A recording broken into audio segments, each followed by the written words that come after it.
So today I want to kind of share with you a little bit about gutta percha balls. These are all balls that I've made here in the shop.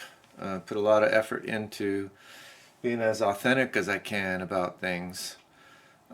So this is what would represent a smooth gutta percha ball.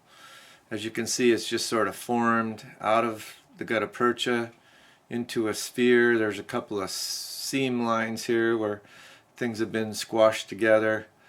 In my case, I've painted it with a couple of different coats of paint to try to give it that antique feel.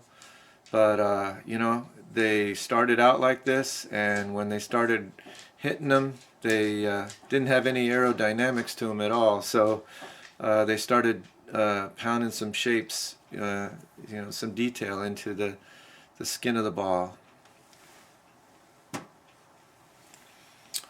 Hopefully you can see this. One of the first early line shapes was the Allen style.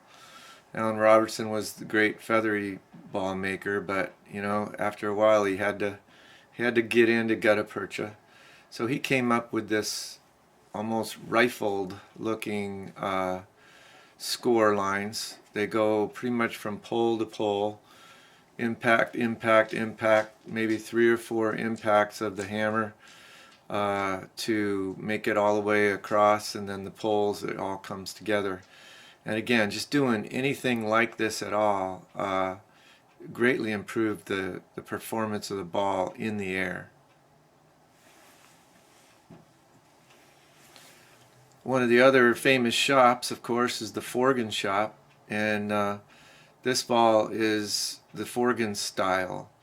So on each pole there's a kind of a squarish looking mesh pattern, and then there are various segments of kind of trapezoidal looking areas along the sides of the ball. And in this case the ball is very detailed. What I've found in a lot of the old pictures and a lot of old examples of the balls is that there are some very crude hand-hammered balls, and they're very detailed hand-hammered balls, and then sometimes you get to where you might see something where it says hand-hammered and you almost can't believe that it is. And you know, I kind of look at all that with a grain of salt, because I'm thinking, you know, maybe it isn't, maybe it is, but somebody had to be very, very good to put in the patterns that they're doing like this.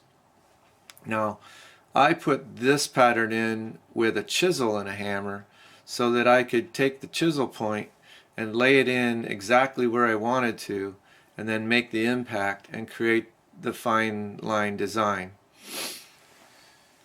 What I've researched and found is that the ball makers actually did it all a lot more by hand. They used the sharp edge of a hammer, not a chisel and a hammer, and they actually held it in their hands with maybe some sort of assistance, and actually hacked those shapes into it.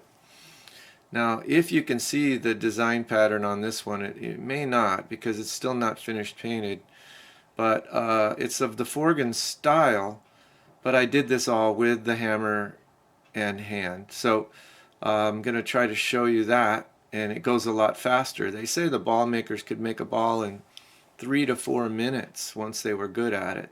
And that other earlier ball that I made with the chisel and hammer, that probably took me 20 minutes. So this is an example of what just took minutes to produce, and we'll proceed with an example of how that was done.